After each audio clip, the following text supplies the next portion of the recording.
In front of his door, this guy discovered an abandoned newborn moose that appeared to be in need of assistance. You may be surprised by what he did to her. Welcome to USA Stories channel.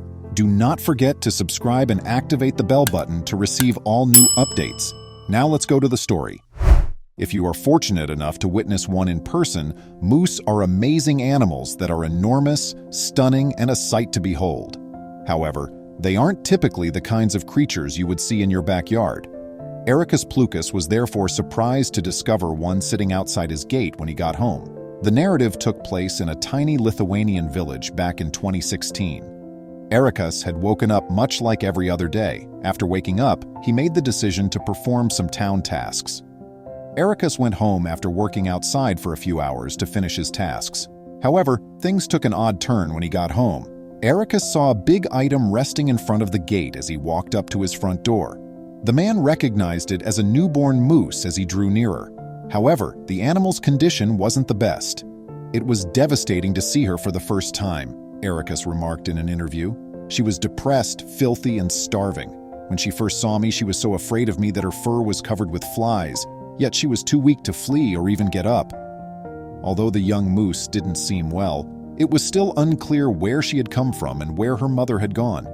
It would be rare for a mother moose to not be nearby to watch over her offspring, as these animals are often fiercely protective of their young.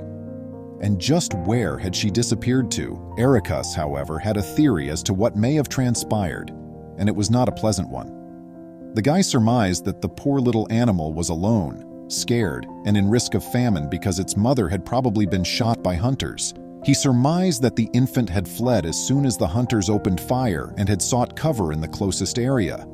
Ericus was unsure of what to do with the baby animal at first.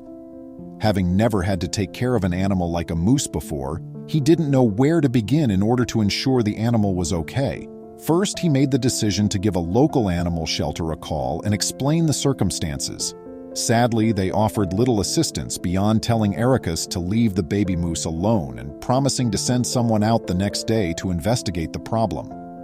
Fearing for the health of the young moose, Ericus brought it inside his barn for the night, fed it some milk and leaves, and then retired to his own bed. When a few volunteers from the nearby animal shelter showed up the following day, it was not with good news. After examining the moose, the volunteers informed Ericus that summoning some nearby hunters to end the animal's suffering was the only thing they could do for it. They thought it would be more compassionate to ensure the little animal didn't suffer because she wouldn't last long without her mother. The good-hearted father understood that he couldn't just do that to the poor kid and leave her on her own, in spite of what the shelter told him. He attempted to get advice from a couple of his friends by giving them a call, but they were just as unsure of what to do for the moose as he was. Ericus retained the baby moose and brought her inside his house, since that was the only thing he could think of to do. When he realized the animal was a female, he gave her the name Emma. Ericus, though, needed to pick up some rapid knowledge about this new addition to his house. He had to determine what to feed the newborn, how often to feed her, and what other supplies or attention she would require.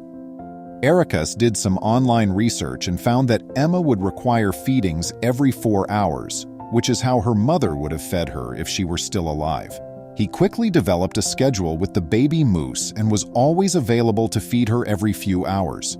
In order to make sure the little animal felt secure and well cared for, as well as to be there in case of an emergency, the generous guy would frequently sleep next to her in the barn or outside. Emma would cheerfully accept the arrangement and give Ericus a hug, behaving as though she were with her mother.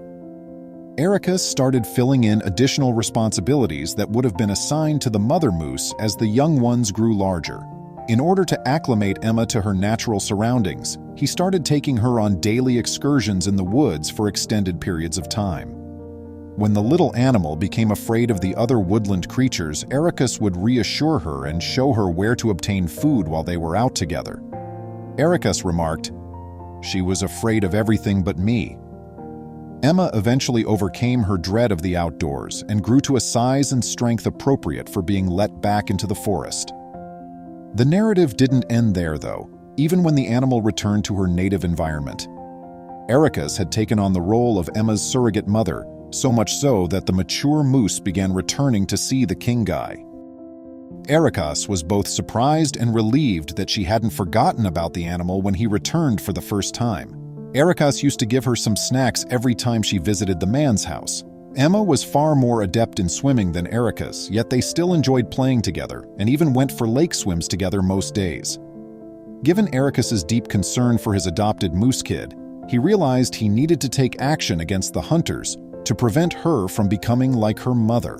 The animal lover made the decision to talk with the local hunters and decided to invite them all for dinner one evening.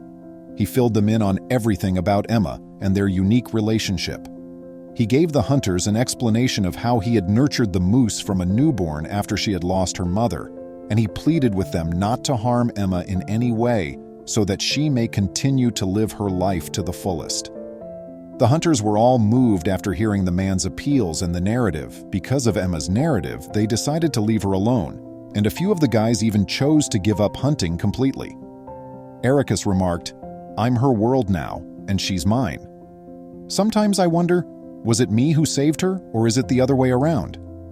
Emma has developed into a mature adult moose over time. However, she prepared a surprise for Ericus when she last saw him. Emma was noticeably larger than usual, and the nice guy started to worry that she could be expecting her own child.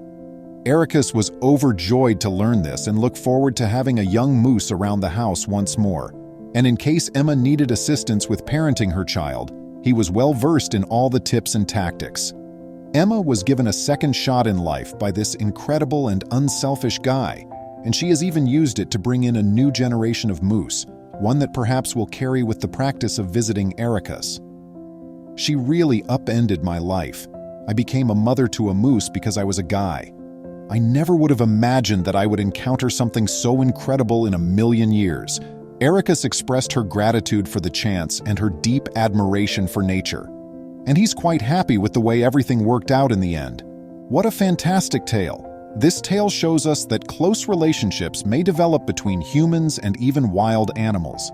If you came upon a wild moose, how would you respond? Do you think you could get that close? Please share your thoughts on this video in the comments section below. Please remember to subscribe to our channel, give us a thumbs up, and turn on the notification bell so you won't miss any of our videos. If you enjoyed the tale, the next video that plays on your screen will probably move you too.